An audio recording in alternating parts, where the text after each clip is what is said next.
Hey everybody, welcome to the JG Show. I'm in the ring with Tyler. Tyler's going to be talking to us about not only his life in China, but nutrition, fasting, keto, and much, much more. Let's do it. Great. Yeah, my name's Tyler. I've been in China 6.5 years now. Came out here initially with my mom. Okay. Doing relationship workshops. Nice. Of all things. Nice. Teaching Chinese people how to have a better, more open relationship. Mm-hmm. Did that for 6 months in Beijing, and then made my way out here in ShenZhen, where I've been a freelancer ever since. Nice. Do you like ShenZhen then, yeah? Oh yeah. Yeah. ShenZhen, so you were in Beijing before, right? Yeah. Yeah, Beijing has got the pollution issue. Dirtier, older. Yeah, a bit of a dodgy metro sort of system. Yeah. Shenzhen, the benefit of Shenzhen is it's like the newest city in China. Absolutely. With the government put a lot of investment into making it really pretty, easy for tourists. Like they want this to be the tech capital of the world. Yeah. So like they're encouraging people to come here, live here, set up shop here. And most important, the thing about the city is they want the Hai Gui to come back. Right? The Hai Gui sea turtles. Yeah, they want those ABCs back over. They want the Chinese that are overseas with the good degrees to come back and start taking businesses here. Yeah. So it's really nice. I'm glad you like it. Do you think you would stay? You would continue to stay? Is that the foreseeable future? When I showed up here, I put my stuff in storage. Had no idea if I'd last a month or what. And I've literally been back one time to Canada since I arrived in China. Wow. And that was just because my dad was ill and passing. So yeah. Wow. So you really like it out here, yeah? Yeah, Asia for the win. Yeah, right now there's a new area, Chenhai, being built. You know this area? I don't know. It's over behind Sherco, behind the big mountain. Okay, yeah. So that area, that's going to be like the new tech innovation area where they want to model it something between Hong Kong and Pudong, Shanghai. Okay. There's going to be a massive area there with no cars are allowed. Great. So they're gonna little things like that. Tencent is building their big interactive lab there for anybody to come and look at and experiment with. I'm guessing the no car thing is to match the most innovation is made on the first and second floor where people collaborate at like coffee shops and stuff like that. Okay. I mean, there's been all kinds of studies that show that people in high rises in sterile offices don't innovate. Okay. Most of the innovation happens at the ground level, that sort of village interaction thing. Okay. So if you look at Silicon Valley, it's not skyscrapers, it's really kind of touchy-feely, granola feeling. I've never heard of that. That's something that's new for me. China's quite aware of this, and they're trying to emulate that. So the no car thing would point to that direction. Okay. I don't know. It's just a guess. Wow. Yeah. So Silicon Valley is just full of like coffee shops then, there's studies. There's a lot of studies that have shown that innovation doesn't start in the office. It starts when you're relaxing, having a beer in a relaxing coffee shop, looking at art. That's why a lot of the Fortune 500 tech companies have a real kind of playroom, like this, more of a playroom look and less of a sterile office. Because art creates... Because it stimulates creativity. Bingo, yeah. And socializing and everything else, right? A lot of my greatest ideas happened, bullshitting over dinner or whatever else, right? Yeah, I get it. Not staring at a blank wall or a computer screen. I get it. I never had it told to me that way. It actually makes so much sense. Yeah, it's very true. And just when you say the no car thing, boom, that rings to it. Because generally, in China, it's very it's very, it's not super comfortable on that ground level. So they're probably my guess is that they're probably trying to make something more comfortable on that ground level. Yeah, that's very true. I like that. Good guess. Very nice. Yeah. If it's right, you heard it here first. Yeah. So the reason I got Tyler on the podcast though is because a mutual friend of ours, Martin, he was asking me. So Martin's a good friend. He owns the Terrace, right? Yeah. He's a terrace owner. So he was talking to me about doing a fight night. He wanted to get into the ring. Cheers. What do you think? Whoa. Is it good, this brew? You tell me what you think. This is I'm welcoming any criticism on my coffee. Magnifique. But he was saying like, oh, I got to get into the gym, or I want to get, how do I lose this belly fat? These usual questions.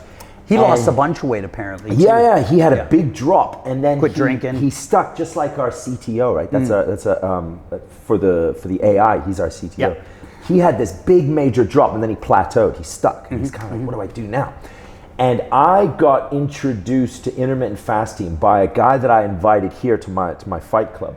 He every Monday, because this is just a showroom, right? We just use it for people to come in and sort of investors to look at it and understand what we do. But every Monday I call all my friends over and we just basically spar. It's like a 2-hour sparring where we just spar. And there's one guy, he's French, and he's had like a few pro fights in Belgium and France. And he was telling me that he's extremely ripped, like he's solid, right? Yeah. And I can't remember how the conversation got brought up, but he recommended, he's like, you should try intermittent fasting. And intermittent fasting is something that I've heard, up to that point, I've heard it all the time. You hear it everywhere. It's everyone saying intermittent fasting. It's the like buzzword. It's the buzzword, exactly. Yep. And I always get nervous with buzzwords. Bingo. I'm always like, oh God, if everybody's doing it, that's probably where I don't want to do it, right? Yeah.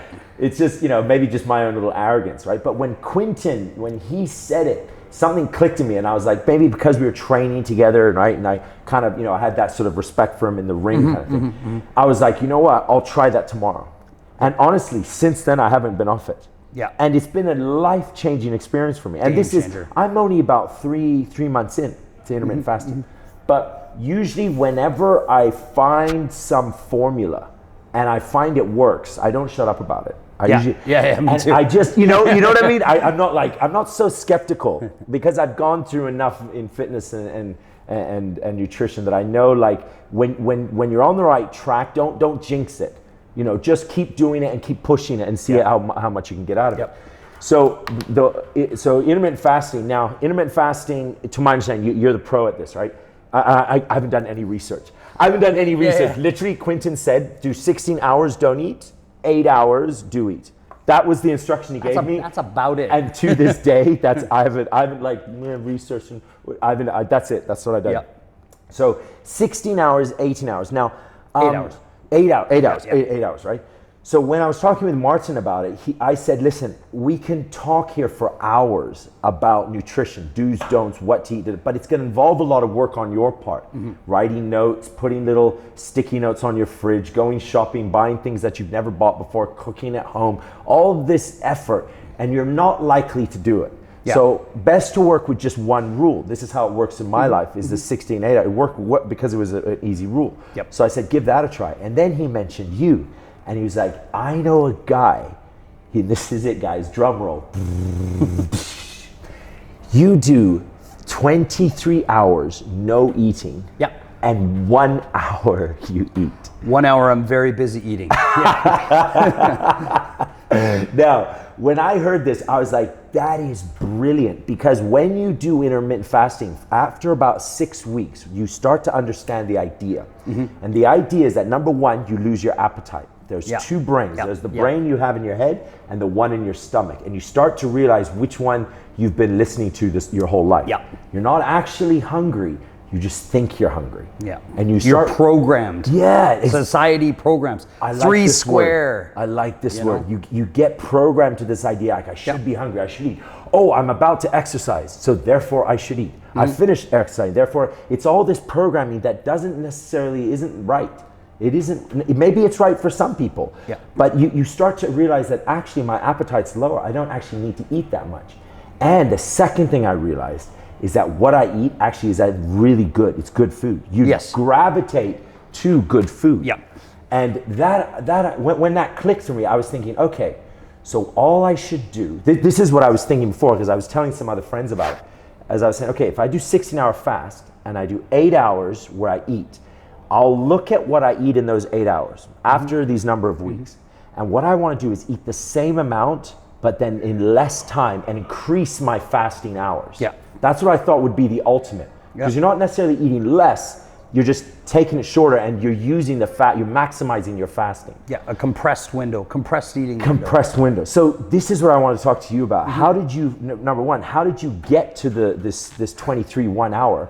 And of course, you've done all the research on this. You've could give not only me, but everyone who's listening and everyone who's watching, the history behind it. And maybe that's where we could start, is your history, right? With where all this started. So, I mean, my history, I was a competitive wrestler in high school. Okay. Of course, weight is key, just like boxers, everything else. Like, we're cutting weight, we're dieting.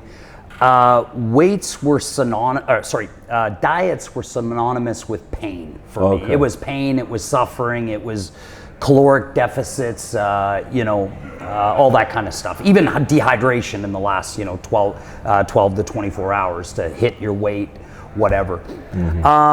And of course, back then we were carbs, So I did, my classic diet was white rice or brown rice, chicken breast and broccoli. And I'd do that for like 2 weeks beforehand. So, my diets evolved over the years. I generally settled with weightlifting and a low carb diet. Your conventional, high protein, low carb diet, healthy fats, that sort of thing. I settled there, and I was very, very complacent. And I was working off the paradigm like everybody else does, because my journey took me a little bit different. I came to intermittent fasting second after keto. Okay. Keto led me to it. And keto meaning ketosis, right? Yep, ketosis. I mean, keto, ketones, ketosis, ketogenesis, all these words get thrown around, right? Ketosis is a state of your body. The state, yeah. Osis in Latin means like the state of, right? Okay. Ketones are what would be in your system, which is use energy used from fat. Right? Okay. And ketogenesis is just more dressed up in the words, but people basically call it a keto diet. I see. Keto, you know what I mean? You can throw around the different words all you like. And basically what that is I'll go back into some more history. The reason why it's so counterintuitive, we're all told we need carbs. You have to have carbs. You have to have carbs.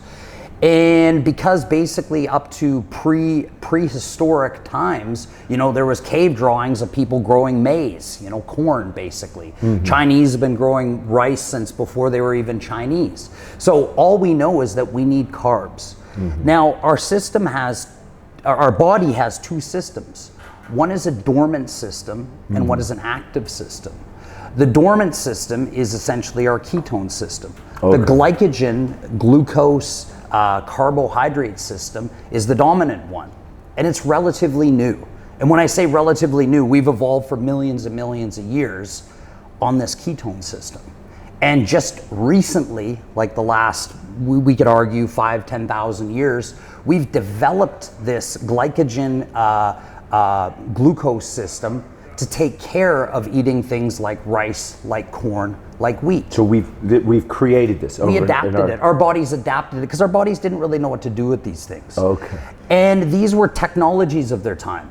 Ability to cultivate and grow meant you didn't have to be a nomadic tribe, and you could start growing civilizations and cities. I see. By planting these high. You could stay somewhere and basically own this land, take ownership. Yeah, and start growing a society where, tell you what, you grow the food and I'm gonna go study science, or I'm gonna go make shoes. We started to specialize. Okay. Rather than just, before it was 99% of our energy was spent foraging for food. I see. Okay? I see. So the vast majority of our ancestors lived on a ketone system. I see, because they're nomadic, right? So we basically use up the resources in that area, hunt all the food. Move on. Then we'd have to move on, find another spot, hunt all, and then we just kept doing it. But meanwhile, things would be replenished behind us, and eventually, for however long, we'd end up cycling back. Yeah. It was just a cycle, right? So when people say that keto, and I'd like to add intermittent fasting is new, I actually like to say it's old. It's actually old. It's our default system. And would you say that's our genetic makeup? Yes. That's why we best tailor with this. Yes. So our ketone system is version 303. No bugs. It works really, really well. Our glycogen system is like version 1.3. It's full of bugs. It's like the first year it's out. I see. You know what I mean? Yes. So if we're looking at, when people are thinking about time, okay, if we compress the beginning of time to be a year, right? Humanity has only been like a couple minutes. You know what I mean? And we've been evolving all this time. That's right. Civilizations took us off evolution, and we started doing different things. I see. Yeah. But it's hard for us to picture big numbers like that, like thousands of years and 10,000s of years, because our lives are so short. Yes. So our paradigm. So when we're doing scientific research for trying to isolate what's making people fat, what's giving them diabetes, what's doing all these things, we look towards saturated fats. That was the enemy, okay? And what you find is, in our history, when there was a big spike in all of this, is when we started going off lard and butter and started going on to our manufacturing kicked in, and we started manufacturing vegetable oils. Okay. So actually vegetable oils are the culprit, we're beginning to find out. Inflammation, most specialists agree, is the cause of all disease, aging, everything. It's inflammation. Okay. Right?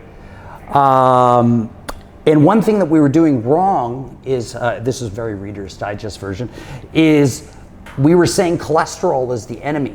Yes. And that's because when people were unhealthy, cholesterol was present. But that's sort of like saying, whenever we find fires, there's firefighters present. And so firefighters are making the fire. It must be their fault, yes. But it's actually a body's reaction to sugars, carbohydrates, additives, all this, the SAD, the standard American diet. Wow, that's a good one. SAD, yeah. SAD. Standard American diet. So anyways, that's the history in a nutshell. Secondly is we don't eat 3 meals a day. We're back to ancient man, caveman, like this, right? We don't sit down with caveman mom and caveman Billy and everything else and have 3 square meals a day and snack time and water break. No, we're out pulling out leaves, shoving them in our mouth, grabbing berries, grabbing nuts out of the tree. We're literally, probably not shoving a lot in our mouth, probably just gathering for a nighttime feast, right? And the hunters are out trying to take down a animal, which would happen, every couple of days or whatever. That's right. It would be an effort. Like it'd be like, and when it was done, then you would eat. Maybe you had it time, but it wouldn't be like guaranteed. We're gonna have the same animal tomorrow, and again and again and again. Bingo. Maybe there'd be periods of a few weeks and even maybe a month or more where there would just be like, we're on berries, guys. That's it. It's berry days. Yes. So a fast state is what our bodies are built for. Another thing that's very interesting is I like talking about dormant systems, because when we're doing life, what the Bible tells us, I know I don't want to say the Bible, but what society tells us, the societal norms, we have them in Western culture, we have them in Chinese culture, right? When we're doing that, we're missing other things, because we're just taking things for granted. We can't see the forest through the trees. Now, when we go to a fast state, we have another wonderful thing called autophagy. Okay? Autophagy. Now, basically what this is when you've been fasted for about 16 hours, and I'm sorry to say that your fast is just when the magic starts to happen. We're going to get to this. For autophagy. Yes. Now, everybody's different. It depends what you ate, all this kind of stuff. So I'd like to go on record by saying my numbers are very arbitrary. Okay. Number one, because I when I memorize things, it's ballpark numbers. You know what I mean? I don't have notes here. I don't have Cole's notes. I'm not that type of guy. But most of these numbers will be ballpark correct, and I'm 99% sure it's 16 hours. Okay, so 16 hours is when the magic happens. That's generally speaking when autophagy starts. Now, this is a bunch of things that are great. Number one is your body begins to purge itself, its digestive system. It gets rid of all the crap. It absorbs stuff that's been stuck in places, okay? It does another thing too, it repairs cells, repairs damaged cells. And it does something very, very interesting, which gives cells permission to die, okay? So let's say I'm a defective cell, but I'm being bombarded with food all the time. I see. It says, hey, soldier, man up. We got work to do. Keep going, keep going, keep going. I see. Okay. This is something that could create disease, cancer, all kinds of different things. But when that cell during autophagy, it's doing your body's doing a roll call, sort of. Are you good? Are you good? Are you good? Uh-oh, nope. You're done. Out. You're done. Let's replace you. Okay? So I'm sure, it doesn't take a genius to see how beneficial this is. Okay. Right? Keeping the plumbing working. Okay. Now, the fact that this system is present and requires roughly a minimum 16-hour fast seems to indicate that we're meant to do this. Okay. At least, the experts say at least a few times a month. All right. Okay. So you don't. A few times a month, you should be fasting. You should. And the interesting thing is there's many religions that support this. Wow. Go figure. You know, Ramadan for Muslims. That's right. Yes. You know, Easter, the Catholics fast. You know. Yes. There's lots of fasting in religions. Because it cleans you. It's just like you said, the plumbing. You're getting the plumbing fixed. Yeah. Wow. Now, the other thing I wanted to talk about too is when we're on our, I like to call it like Mac and Windows, right? Okay. And let's call Windows the keto system, and let's call Mac or Apple the new one, right? Now, when we're trying to get to this system, our body wants to elastic band us back to this other system, right? And that's what creates cravings. Okay. Now, when you fast for like a day or whatever, you're in ketosis. You're not in a dietary state, but you're in a fasted state of ketosis. Your body starts producing ketones. It starts eating fat. But it's a horrifying experience. You're starved. You're craving. You're like, God, I want a chocolate bar. I want a banana or whatever else. You know, maybe not in 16 hours, especially if you acclimate yourself to it. But after a couple days or whatever, you know, and that's generally what people are on, is on this glycogen system, which is volatile. It's full of blood sugar spikes and everything else. I see. A ketone system is much more like burning a wax candle. Okay, you should come here. Oh, sorry. Am I getting out of here? I was thinking I might be leaving. All right, go ahead. Sorry. Yeah. I was like, no, we losing him. You're bigger than me. I don't want to stay in the ring for 10 rounds. Okay. So, you know, a ketone system burns more like a candle. It's very, very even. Okay? And when you run out of dietary fat, the oils that I've eaten, I'm already on a ketone system, a ketogenic system. So my body immediately switches from dietary oils to fat, visceral fat, outer fat on my body. Okay. And it's very painless. And you don't even notice it. Okay. Whereas when I'm on this glycogen system, I have to switch to this other system. I got to reboot. I don't think you could have explained it more perfectly. Because listeners, and for me myself, that did click, right? Because like you said, you want to bounce back. You want to bounce back. But if you accustom yourself to a ketosis system, your body's using fat already as energy. Easy peasy. It's very easy for it to then start switching to fat that you have stored. Bingo. Bingo. I see. So this could be like a good diet to use for that reason, to get you adjusted to. So, you know, the people, the anti-keto people or people doing research, whatever you want to call them, said that, you know, when we took people in an equal caloric state, their weight stayed the same, keto and non-keto diet, okay? And yes, that's very, very true, but when they're missing the point of keto. Number one is you have a lot less hunger because you're not looking for that sugar high all the time, right? And number two, when you do go into, I don't want to say caloric deficit state, but when you've run out of dietary fat, you seamlessly switch. Whereas this one's, you know, it's trying to find its other gear, you know? And you'll experience that. Like when you're going from a conventional diet to a ketone diet, lots of people get the keto flu. It's uncomfortable, they crash, they have all kinds of things, which can be avoided if you do it right and you do it slowly. Okay.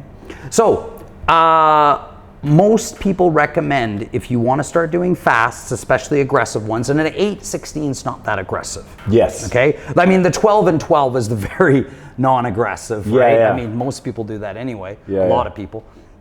But getting into your 20 and 4, and I'm finding that's actually the best one. 20 and 4. 20 and 4, a TOMAD. OMAD is 1 meal a day. TOMAD is two meals a day. Yeah. Okay. Yeah. So that's what I should be looking to. I want to shave off 4 hours and go straight to. Yep. Well, she'll probably put on. But I would recommend, shave it, put it on, whatever, Yeah. whatever end, half full, half empty. Yeah. But I would recommend you try fat adapting yourself first. Okay. It's going to make it a lot easier. Okay.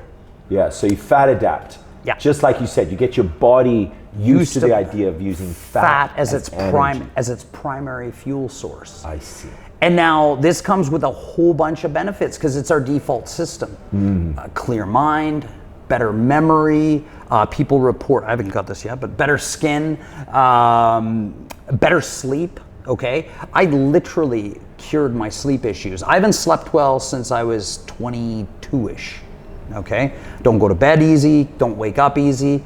Now, I this wasn't my objective, but I started noticing, I lay my head down, 5 minutes later I'm out, and 7 a.m. I'm up without an alarm clock. I see. And I get my 7.5 hours sleep, just like that. I had a little bit of gout, nothing serious, but a couple bumps on joints, a little bit painful, gone. I had acid reflux for 15 years, gone. And I didn't set out to cure any of these things. It was just happened, right? Wow. Now, I don't know if I can nail it to keto or intermittent fasting because I didn't isolate the two, but here we are. There it is. Between That's the two magic. of them. And I personally strongly believe that this is our default human system, and this shitty new system, which causes cravings for sugars and pop, and that's why, I mean, the people that sell food, they're no dummies. Yes. They know what we're addicted to and how to sell it to us. Yes. The standard American diet is literally the worst macro you could possibly think of. Yes. High fat, high carbohydrates. So you got two competing fuel systems. You got a fat fuel system and a carbohydrate fuel system. Your body doesn't know what the hell to do with it. So it just stores the fat, lowers your metabolism, burns off the glycogen system. Now, carbs do have their time and place, right? If you're doing a high octane sport, you need some carbs, a little bit.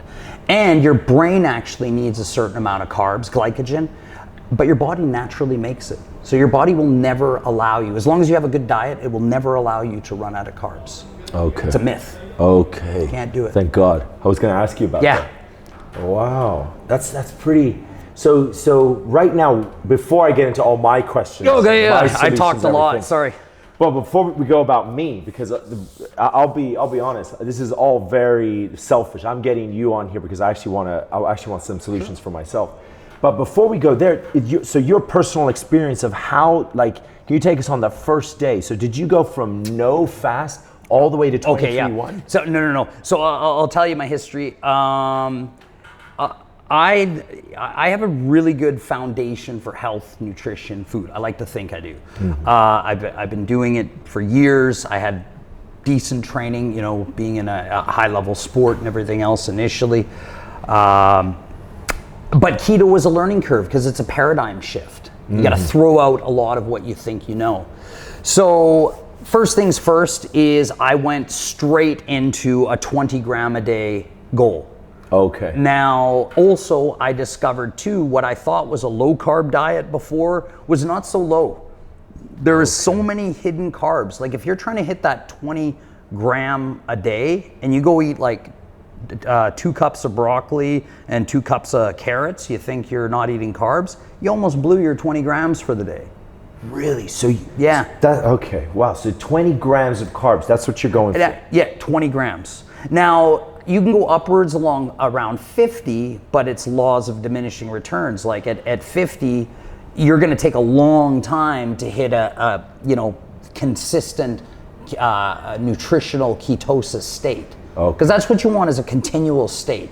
Like I say, when you're doing your 16-hour fast, you're likely just entering a ketosis state at the end of that. I see. You're likely. If we tested your blood ketones, you would have low-level ketones. Just getting into it. Yeah.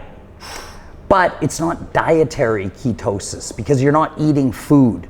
You're basically, it's just beginning to switch in there.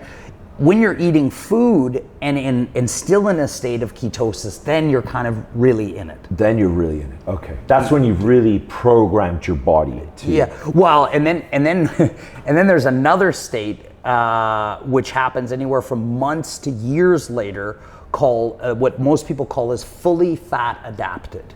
Fully fat adapted. And that means, remember I talked about this elastic band thing? We got our keto system and our glycogen system. The glycogen system always has more of a rubber band because it's so quick and it's so addicting and everything else. But once you've done strict keto for a long, long time, you can actually go smash a half a pizza and check your blood ketones and you'll be fine still. Because you're now snapping to this default system. I see. Right? That would be a long time, that would. It does take a long time, and that's called fully fat adapted, is kind of what people are calling it. Fully fat adapted. Yeah. I want to research that. That sounds, I'd love to see what people like on that, right? Well, and that's where you can get into cheating, which is nice, because keto is not a good diet if you want to cheat. I see. You know what I mean? It's very restricting. I mean, you can have cheese and you can have oil and you can have, greasy meats and all kinds of stuff like that. There's lots of stuff to eat, but you can't just, say I want beef noodle tonight, or I want a pizza, or I want a bowl of ice cream. You can't do that, especially when you're starting, because that rubber band just snaps you right back. And then getting yourself through that hump again from one system to the next is not. It's not exactly good for you to be doing it all the time either, and it's uncomfortable, right? It's not something. So really, it's like a zero cheat diet. Yeah. No excuses, no prisoners. Yeah. You do it or you don't. In or out. In or out. I mean, if you are willing to give up a lot of fruits, all your gluten stuff. Your booze, you can actually get away, like vodka and Diet Coke you could do. Okay. Right? It's not gonna bump you out of ketosis, but again, it's alcohol. It's not good for you. Okay. But it is pretty restrictive. I see. Right? So that's why keto's not for everybody. If you want to do it seriously. I mean, there's so many yo-yo people out there. Exactly. And what they're doing is, they're having a bullet coffee and bacon with extra butter, eggs, and then at lunch they're having beef noodles. Yeah. Well, what did you just do? You just smashed yourself with oil. Yeah. And now you've just told your body that that glycogen or carbs is your primary fuel source. Guess what's happening in all that? Goes to fat. Yeah. I see. It's super counterintuitive if you do it that way, right? Yeah. You do it, you got to do it, or else it actually fucking all in. Yeah. All in. So for you, that's what you're doing now. And how long have you? A few months, to be honest. This is funny. During COVID lockdown, had a few things, personal things happen, plus the whole thing of COVID. And I literally sat at home and drank beer, and the gym was closed and everything else. And I was in pretty good shape, and came out, a couple months after lockdown was finished. I was still just lazy, and I came out June with a pot belly, literally, and starting to get the turkey dangler and everything else, right? I know everybody watching is like, shit, that was me. Yeah. That was me too. Yeah, like I didn't see my dick for like 3 months, and it's summertime. I want to go to the pool and everything else, and I like looking good. I came to keto because what you were talking earlier, something that really struck me is fad diets. Fad diets. I'm so skeptical of everything. You tell me you got a diet, I tell you fuck off. You know what I mean? I don't want to hear it, because health and nutrition is the biggest bullshit industry on the planet. Because everybody's trying to sell you the new diet, the new drug, the new whatever. Just go to my website. Yeah. And this Wednesday we have a special. Buy one. It's like, of course. And it's it's okay. People got to make money, and there are good products out there. Just not most of it. Yes, that's right. You know? Or it's just regurgitated products. Yeah. Right? It's just repackaged. And just another gimmick, like the only tuna fish sandwich diet or this or that. Yeah. So I really wrote, it was initially Atkins diet, and then it was keto, and they are different, right? But it had staying power. Mm-hmm. And I had heard that lots of people, it was the best for losing weight. And lots of professional bodybuilders are using it to rip themselves up and everything else. Can actually talk a little bit about that too. Bodybuilding, right? That's the lowest fat percentage out of any sport in the world. Oh yeah, unhealthy low. Yeah. When they're on Showtime, nobody wants to feel like that. They feel like shit. Yeah. You know, going on. They feel like they're walking dead, right? It's exactly. Yeah, they look marvelous, but they do not feel marvelous. Yeah. But so where was I with this? With you yourself, right? So I wanted to lose this gut. Mm-hmm. And so I got onto keto. I had a keto crash right away because I'm doing my sort of normal, my greens is a little bit bigger than my protein on my plate. And I realized that in keto, your kidneys don't know what the fuck is going on, and they squeeze every last drop of water out of you. Okay. And a lot of people, they go nuts because in the first week they can lose 10 pounds, and it's just water. Mm-hmm. Right? And when you're losing water like crazy, your electrolytes are fucked. Mm-hmm. Now, a lot of people didn't know this. I didn't know this until I started to get keto. Number one, it's recommended, depends who you talk to, 4,200 milligrams of potassium for a male. And probably for people our size, over 200 pounds, probably closer to 4,700 milligrams. That's a lot, man. Mm-hmm. Most people are deficient in potassium. You can get away with it if you're not pissing like a schoolgirl. That's right. But when you are, you're gonna feel it, man. I see. And energy, concentration, libido, like it shuts down every system imaginable. So one day I was in my bed and I was kind of having a nap, and I don't normally nap, and I was trying to get out of bed and I couldn't.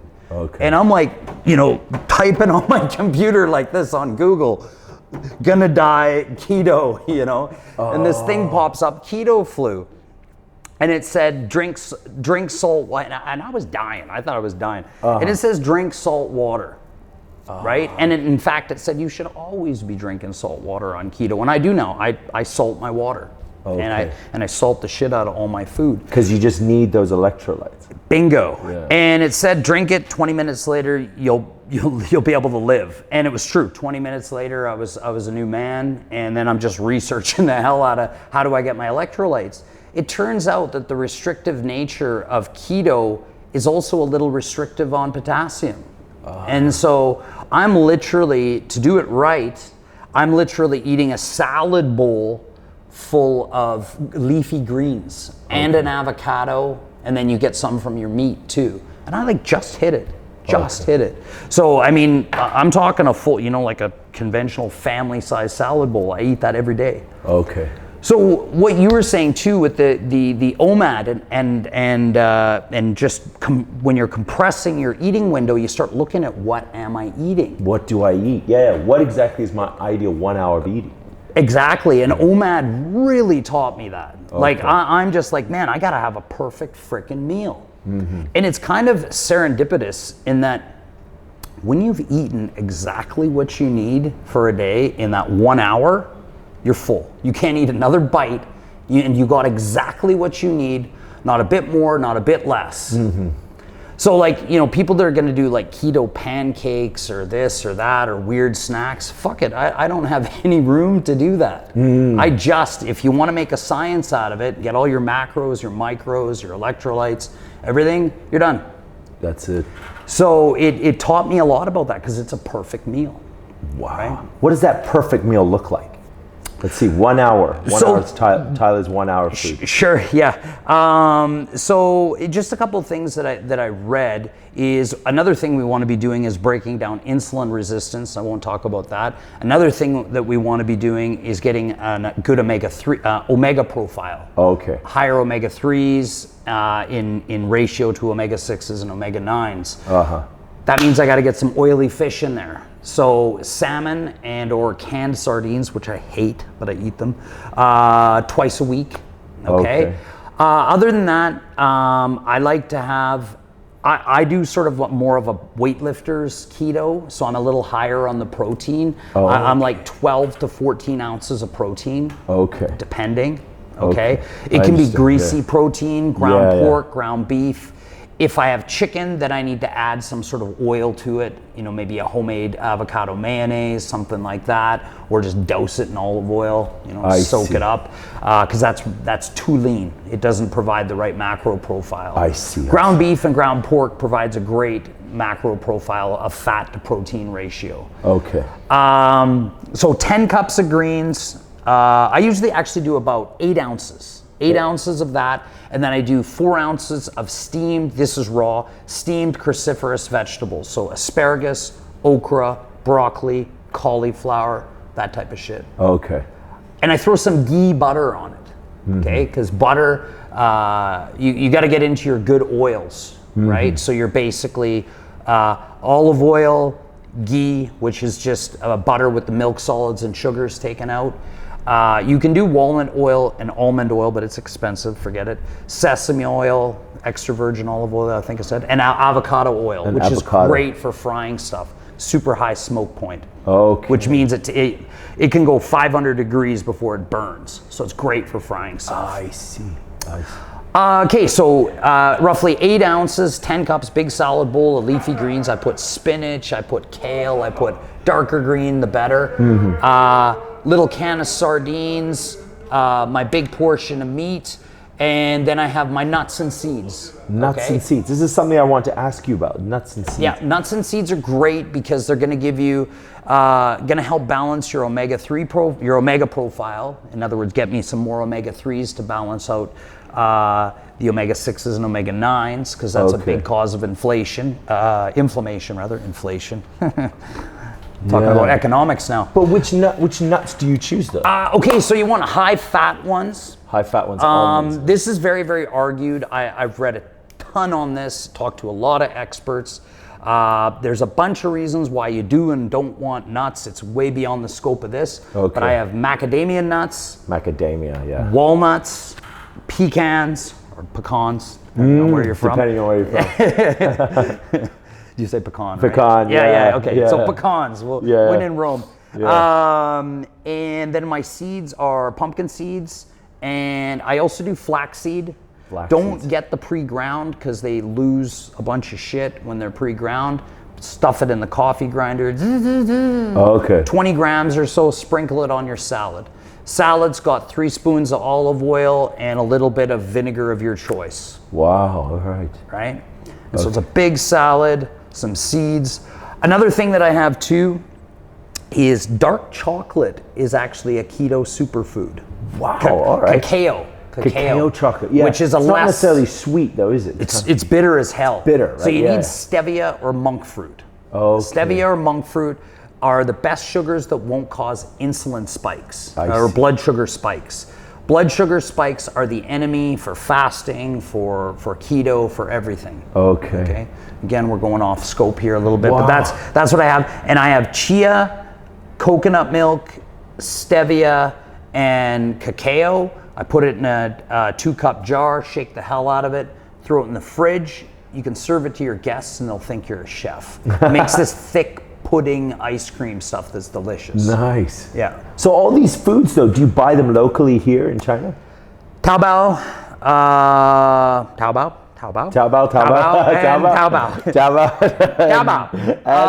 I get a lot of organic shit from Olay. All right. I used to be anti-Olay, but now, again, when you start giving a shit, and you're gonna save money. Man, I buy grass-fed beef. I get free-range, hormone-free eggs. Same thing with my chicken breast. And I buy all organic from Olay, and I save money. I got it down, so I haven't fully calculated, but it's well under 100 RMB a day. Wow. Probably closer to like 50. Wow. And I'm eating salmon. It's a science. This is a science. Yeah.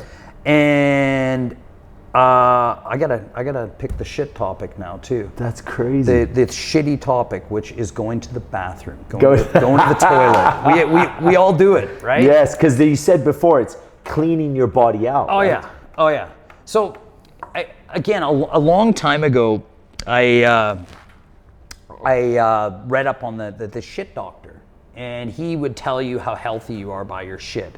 And if I recall, it's supposed to, without pushing, all come out in a minute. It's supposed to be relatively in one piece, S-shaped, floating, and kind of fibrous looking. And for the first time in my life, I'm checks all the way across. Wow, everyone, I hope you got that. I can shit right. You can shit right. Yeah. It's the shit doctor. That's crazy. Okay. Yeah. And I just happened to remember this. Again, this was not a goal or anything else, but I just started noticing, like clockwork. I see. By the way, some people disagree with this, that I'm not on a true fast, but I have a coffee with 1 tablespoon of full cream. All right. Okay. Milk is no for keto because it's got sugars and it'll blood spike, but cream is okay. Cream's okay. And a lot of people say that under 50 calories is not going to break a fast. Some say, no, the purists. There's some research to say that it might stop autophagy for like 15, 20 minutes and then start again because it's not enough to like shut her right down. I see. I'm okay with that. I'm totally okay with that. So during the entire day, you have 1 coffee? No, I have as many as I want, but I have 1 coffee with cream. Coffee and tea is a go. Is a go. Cream and additives is a no. All right. Okay. Calories. There's no calories in a coffee or tea or whatever. What about anything else? Is there anything else you could like? Matcha. Matcha. Matcha is the green tea powder, which is a fat burner, and it's also an appetite suppressant. It's just green tea, highly condensed into powder. Crap, I forgot how to say it in Chinese.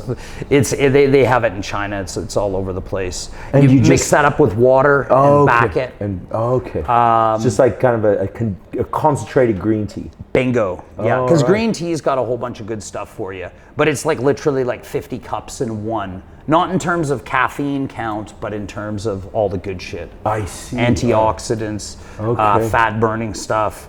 Et cetera, et cetera. Wow, that's so what you could do is next time you eat, you take a photo of everything. I got it. Take a photo. I got some. That'd be epic, and then I'll show everybody. I'll add them in. Sure, yeah. So one thing that begs the question is, okay, so nuts I understand now. Mm-hmm. Nuts I get. All right, that was one thing I wanted to ask. And the other thing was training. And intense training, levels of training. Great question. How do we incorporate this, achieve our weight loss solutions, but also not, I don't know, how do you, because my goal personally, like jumping also to my personal solution, is I do want to go beyond 16, right? I want to start going 16, 17, 18. I want to start climbing the hours, right? But my training, how do I manage that, the intensity in training? Okay, well, I would think that you'd want to be to push it beyond 16, your energy levels might get weird without being fat adapted. Okay. Might not. Everybody's different, right? And I haven't personally experimented with that, but it's highly recommended if you want to be a day-to-day intermittent faster to get fat adapted. Fat adapted. And call it keto, call it fat adapted, call it whatever you want. Not fully fat adapted because that takes a long time, right? Okay. That's where you've cut off your umbilical cord, your bungee cord that snaps you back. I see. That takes a long time. Don't worry about that. But get your body used to being on that BAP program. So when you run out of, you never totally run out of glycogen, but when your body stops wanting to use glycogen and goes to ketones, that's your natural state. Bingo. Okay. You're not burning. Yeah. So get fat adapted, I would recommend, and then just slowly compress your window. I prefer to do it on the front end, because I'll be like, sometimes when I was doing it, I'd be like, man, I can't wait to eat. It's only an hour, and then when the time comes, it's really just the anxiety of waiting. Okay. Then to be like, oh, you know what? I can make it another hour. Okay. You know what I mean? A lot of it's totally in your head. Yes. 99% of it is in your head. Yes. Because all your life, mom's been saying, you eat your breakfast, you're going to fall down and hit your head. Yeah, that's right.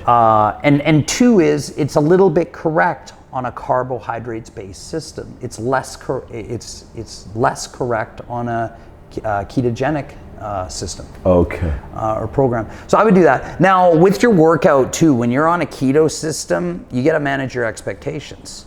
It's not like your conventional system. Now your first 4 lifts, you're on the creatine system, so you'll still get your first 4 big lifts. Just explode, yeah. Yeah, because you're not using glycogen, you're not using ketones, right. you're using creatine. That's right, yeah. So you're still going to get those nice power lifts out and stuff, but then around your 6 to 10 range, it's going to feel weird. I see. So I do a lot more higher reps. Okay.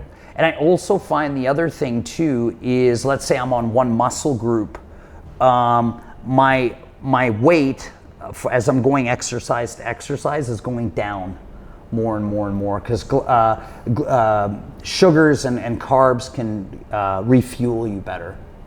You know what I mean? They can get you back up. I see. Okay. Now that being said, it doesn't hurt my overall gains though. Okay. You know, it does hurt my size, like how I look. I don't look as plump, but a big part of that is glycogen is stored carbohydrates. Gotcha. It stores in your muscles. Okay. I got you. And yes. it holds, again, fuzzy numbers here, like 5 times its weight in water, which is one of the reasons why when you go into keto, you lose a bunch of water. I see. So weightlifters, bodybuilders, right before they go on stage, they do a keto diet, a very aggressive keto diet, and then they carb load for 2 days because it puts glycogen in their muscles and the water and then pumps they up pop their on muscles. stage. They pop. That's it. All the veins come out and everything. Yeah. Because the body's like, Jesus Christ. The sponge. Yeah. So that's how they really, that's the recommended way to do it. You'd get your body fat adapted, like you said, so that even when you are working out, your reps are dropping lower, but you're still got energy because your body's using fat as energy. And you can intake fat, right? All right, and then you can play with that when you do your workout in relationship with your fats, with your fast. And ketones do a whole bunch of other things to your body too. The ketone hormone in your body will protect muscle wasting.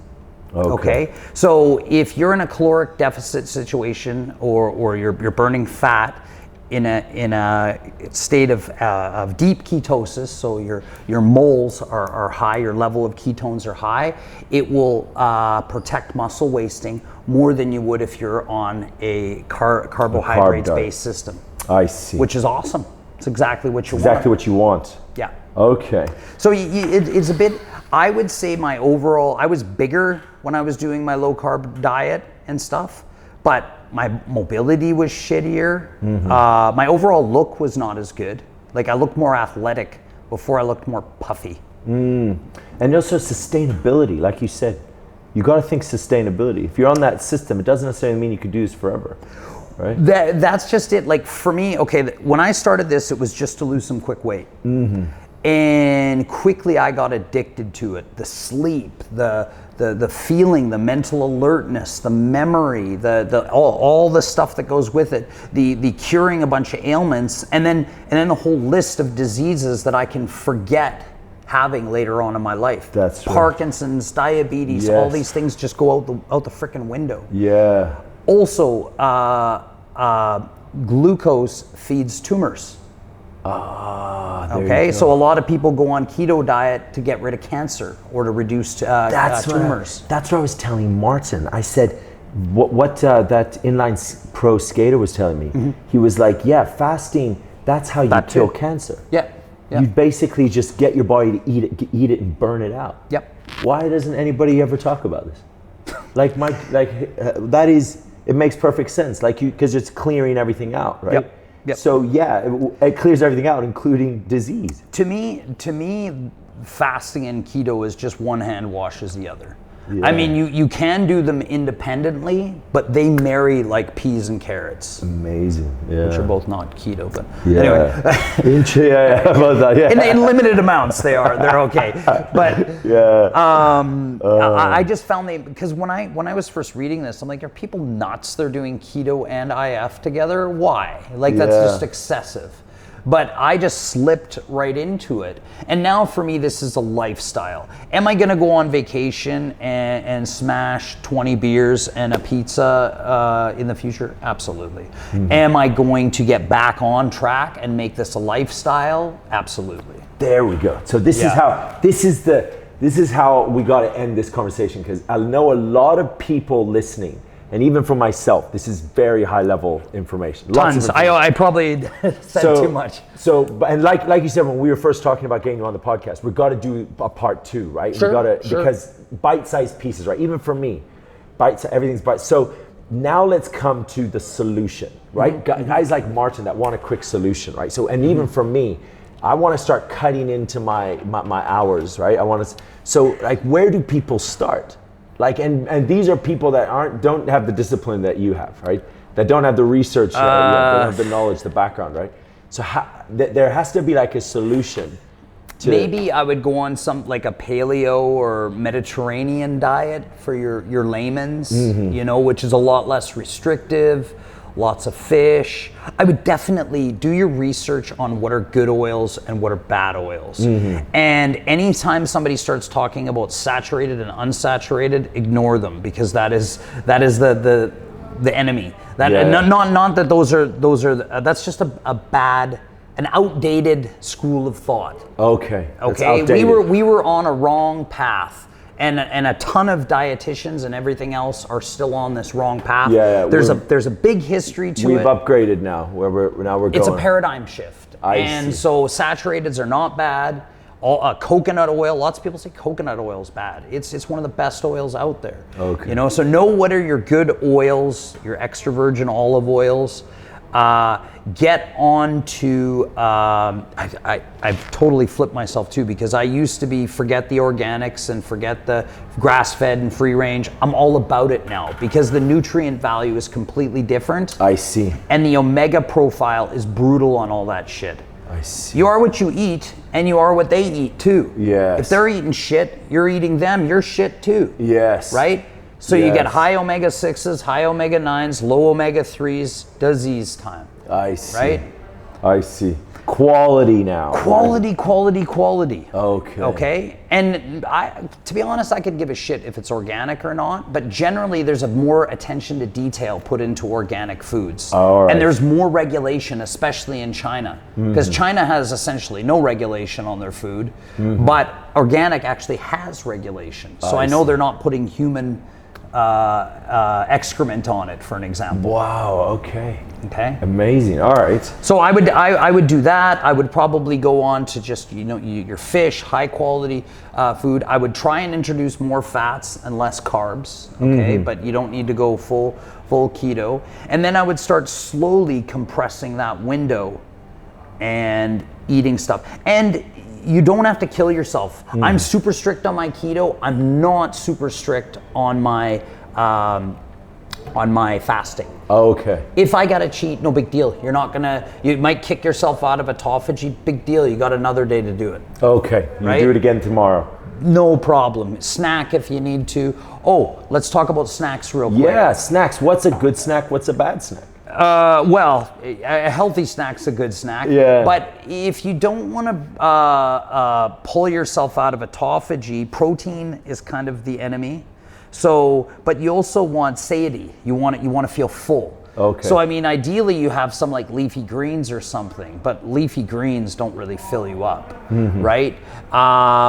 And I think you want some good oils. Now nuts, compared to like meat and stuff like that, are lower protein and higher fat. Okay, that's it. And they give you a good amount of satiety, right? So nuts are that's kind of your target. Yeah, but now nuts are good and bad. 3 to 4 ounces of nuts a day is awesome. Pounding nuts, no. Because a nut is basically a factory to make a new plant. So it's very, very rich. It's very, very dense. Like just if you want to be on 2,000 calories a day, just a little bowl of nuts like this can be a quarter of your calories. Jeez. Okay. And then a big salad bowl like this can be like a 1/10 of your calories for the day, maybe even a 20th. Right. That's right. Nuts very very high in calories. Yeah. You Like gotta watch them. 1 or 2 handfuls a day. Okay. That's it. Get out of there. And the good ones too. Yeah. Buy good ones. Okay.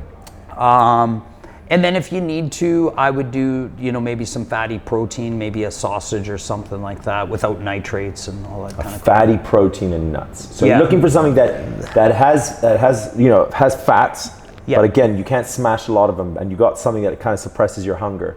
Yeah. Yeah. But again, my go-to would be tea. Caffeine's an appetite suppressant. The matcha, the green tea powder. That's what I always do. I just have coffee. Yeah. Just have coffee. Now, the only one pitfall with coffee is coffee can create anxiety, which is cortisol. Cortisol is the stress hormone. Yeah. If you have so much that your cortisol goes up, it causes blood sugar to go up, and everything's bad from there. Okay. So you can't bump your anxiety. What if I had like coffee with butter or something? Well, that's great. Like, that's a bulletproof coffee. That's a bulletproof. So now you're getting a fuel. Getting my fats in there. Right? Cream, MCT oil, coconut oil, butter. I would put ghee. I would rather have ghee than butter. Okay, Ghee is G-H-E-E. G-H-E-E. That's better than butter. Okay. And that's Taobao, right? Taobao! There's an Indian suppliers. Indian suppliers on Taobao are your friend. Yeah, and then fat meat. What do you think of cucumbers? Cucumbers are okay. Cucumbers like a snack. Yep. They're careful in terms of carbs if you want to be in a keto state, but in a regular low carb diet, go for it. Yeah, they're great. Okay. But because would they be? Yeah, because if I want to keep like in my fast, I want to keep my fast. I want to keep keto. They're not so high in carbs, are they? Like they're not high, but they're not super low either. Okay. They're they're not something you can just smash. Like spinach, you can smash. Lettuce, you can smash. Greens, right? Leafy greens, you can smash. You can greens until they fucking come out of your ears, right? You just keep. Yeah. Okay. So that's kind of like my solution for snacks. What's gonna fill you up and not be high carb, high sugar. And not gonna kill me. Yeah. Yeah. Not gonna fill you up with as little as you can eat. I got you. You know, if it's something you're gonna pound on, unless it's greens, but greens just don't really fill me up. Yeah. It doesn't work for me. Yeah. Because I like the idea, like you said, the way you start. Like this is what Tyler's saying. He's like, if you're starting, you start with 16/8, right? 16/8, and it's really, you can't really say that that's too hard. Like you said, 12/12 is like you skip breakfast. You're there. On. Yeah, you're being a baby. Like when do you, like for me, I stop eating at 10 because I usually finish at the office late, and then I start next day 2. Mm-hmm. So if I want to start at 3 or 4, I'm not doing any lunch meetings. Yeah. Right. And if I am, I'm just gonna have a black coffee and let you guys eat. Right. Yeah. So I could take that time even more. Right. So I could start eating like 4, 5.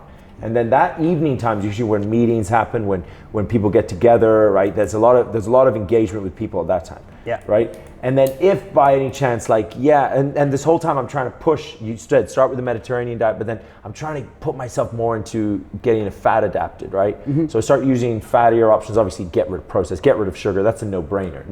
Nobody needs to be told that, right? Shit, forget it. Like if you actually need to understand that, then I don't think you should be watching this. If it comes in a package, it's not food. It's not food. 90% of the market or grocery store is not food. They're selling it to you because it is profitable. Yeah. You know, the fruits and vegetables and meats is a lost leader. It's at the back of the store, and you walk by all the bullshit that they make money on. Yeah. Because this stuff's perishable, and this stuff can sit there for 2 years. Yeah. This stuff's made in a factory. This was made by a farmer. Higher cost, lower cost. You know? Yeah, that's right. Yeah. So now I've got a list of good snacks. And then with workouts, I can't be too aggressive with load. Look at higher numbers, right? Again, if you want to do a big load, you know, you're in your creatine system, 5 or 6 is okay. Is okay, but then it'll switch. Yeah, that's right. Because if you're using one body part, you'll be in your creatine system, and then you'll drop. And you just have to accept those drops that now you're going into, you're telling your body to burn fat. So I do if I'm going to do chest for an example, I'll do a warm-up set and then I'll go really, really heavy on my dumbbells. Okay. You know, for 6 or something like that. And then I'll just say, that's it. That's done. For heavy. Because I'll be pooched after that. cardio. What do you do about cardio? Yeah. So cardio, I love my bike. I don't like stationaries. I get bored. I love my bike. I want to try yours though. I want to try the virtual bikes. Yes. But I need to set up a couple fans so the wind goes through my hair. Yes. Yeah, the Peloton. Get on the Peloton. Yeah. So you're a bike guy. 5D, the little squirt guns hitting you in the face when you go by the sprinkler. Little tree branch here and there. Yeah. But that's your cardio then. Your go-to is just bikes. So HIIT. High intensity interval training is supposed to go really, really well with keto and intermittent fasting. Really? So slamming that heart rate up. Like a lot of people have really good, that don't like exercise, have crazy weight loss results by doing like 3 sets of 30 seconds HIIT. Like running on the spot, doing like a mountain climbers on the ground and something else. 30-second sprint, stop, 30-second sprint, stop. When they do this in controlled studies with and without, it's huge. Wow. So just sort of, I always... Because I was thinking the other way around. Slow, steady heart rate would be better because you have less energy. But I guess if you use your creatine system, you look on boosting your metabolism. Is that how it makes sense? I'm not gonna lie to you. I don't fully understand the correlation to this. Wow. And I think the study for this is showing you how little, if you're a lazy bum and you don't like doing fitness, it's showing how little can garner a very large result. Okay. Now I'm not interested in doing that. I do 15K on my bike, and I do sustained, and then I try and do a couple of sprints, like 2 or 3 sprints. How have you found that? You found that that's manageable? Good, yeah. I don't find a sprint on a bike the same as banging out, 6 reps really, really heavy for weights. Okay. There's nothing really comparable to that. Yeah. It's a different buzz for me. I would argue if you really the diet that you're doing is probably the most advanced I've ever heard of, ever. Really? Absolutely, most advanced. And with this kind of a diet, you would get to a point when your calories, when you're eating, is so calculated. It's so exactly what you need. You probably wouldn't even need to do any cardio for the sake of fat burn. You could do it recreationally, or if you're like training for a marathon. Yeah, you don't need to exercise when you're on this. You don't. And like for me, calorie counting is old school. It's old school. Yeah, yes. I do it just for interest's sake because I'm a nerd for this type of stuff. Yeah. But if you're following your macros and you're eating in a compressed time window, it takes care of itself. That's right. I can't eat more than 2,000 a day. Forget it. If I'm eating the right things and everything else, it all takes care of itself. It's like the keto and the intermittent fasting. Number 1, they take care of your calorie ratio. Yeah. Calories in versus calorie out. And number 2, they take care of your like I want to lose fat. This goal. They sort it. You don't need to then say, okay, now I got to do cardio because I want to lose weight. You don't have to. Just with that consistency on that, you'll be fine. Yeah. Like if I wanted to say keto for dummies, OMAD for dummies, salad bowl full of mixed leafy greens, olive oil, vinegar dressing, handful of nuts, maybe 2 handful, a couple times a week, can of sardines, a little bit of salmon the rest of the time. If you're not weightlifting, probably 8 ounces of protein, 10 ounces maybe. Mm-hmm. Done deal. Done. I think that's got it. You're pretty much it. Yeah. Interesting. Now the trick is not going insane with that. You got to be a little bit creative cooking. Usually the creativity comes with your protein. Yes, right. So you don't go crazy. So you don't lose your mind. But so how do you handle? Okay. Final 2 questions. Go ahead. How do you handle alcohol? And how do you handle eating out, like gatherings, like social gatherings of eating out? It's kind of a social killer, especially dating. Dating is kind of a nightmare. She's like, want to go for a drink? Well, I don't drink. Want to go to eat? I don't eat. How about a bubble tea? Want to go for a walk? Pet my dog? You go. Again, don't worry about a cheat for your intermittent fasting. So if I got to go out, like my Chinese buddies call me for hot pot every couple of weeks, we go out and eat hot pot, right? I just can't eat that much because I'm stuffed. So I kind of just nibble away, and so it's social. Because your and everything appetite's else. going right down, right? Yeah, it doesn't. I could eat it, but I just Don't feel like it. ugh. Ah, interesting. Yeah, it's like So, yeah, it's you like just- having sex right after sex. It's just, no, that's gross. I do not have that on my mind now. No, hell no. Oh, I'm just wow. gonna have a shower. That's right. Okay, so yeah, because that's what was one of the rules you said. Drinking, Is- drinking's the thing. Now, if I'm bad on the booze, so I just rather leave it out of my life. If it does happen and you want to keep keto, Diet Coke. Now, a lot of people poo-poo on Diet Coke, but if you're having it once in a while, I don't think it's a big deal. Okay. Especially when you're living this healthy a life. Yes. The diet, his diet was perfect, but the Diet Coke killed him. Yeah. Right. Yeah, right. That was it. That was the nail in the It coffin. was the Diet Coke. Oh my god. So yeah, I mean, you can't be too crazy. Diet Coke and like tequila or vodka. There's a few like zero carb alcohols. Okay. Right. And so again, alcohol's not good for keto, but it's manageable. You could have Diet Coke vodka sort of thing.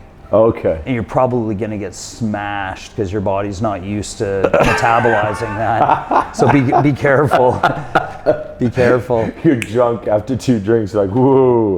Yeah. All right. Okay. So it can be a bit of a social killer. But like one thing I'm finding is there's WeChat groups. I'm on a foreigner one. I'm on a Chinese one.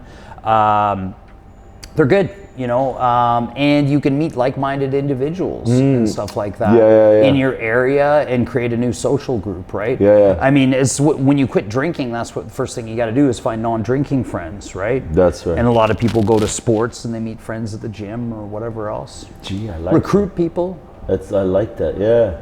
I like that. Wow, this has been pretty heavy. This is pretty heavy. So looking at where you're in now, post-COVID, now you're on this diet.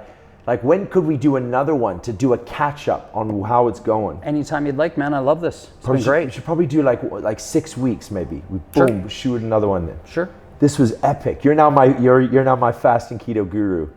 I'm going to be Awesome. throwing questions at you a lot. My pleasure. Wow. Okay. I hope you all enjoyed that as much as I did. I was really looking forward to this conversation after hearing that. Then this again, probably the most extreme diet that is likely to have the most extreme results that I've ever heard about. Yeah. So not only am I excited to see how close I can get to where you are, but also getting you back on and seeing how this has all changed out. Just, by the way, in just over 2 months, on the scale, I'm 23 pounds. Okay. But if you looked at my muscle mass, I put on a lot of muscle as well. So I'm probably closer to 30 pounds and up, 6-7 pounds of muscle. Amazing. Which to me is so counterintuitive that you can have this type of diet and be fasting, losing fat and putting on muscle. That's the win. That's the kill. That's the silver bullet, right? That's what everyone wants. Yeah. That's what everyone wants, right? And so, if I can make a summary too, that back in the day, diets were punishment. Making weight for wrestling was horrible. This diet has been, I feel good. I eat good food that makes me feel great. My lifestyles and habits have gotten better. The quality of food that I'm buying is much better, just because I want to buy better food. And like we're saying, I'm losing fat and having overall a nicer body composition than I had before. So it's as a lifestyle, yes, it's restrictive, but the payoff is huge everywhere. I like this. All right, everybody, stay tuned to future podcasts where we're going to have equally awesome people just like Tyler here. And we'll see you guys later. Peace. Boom.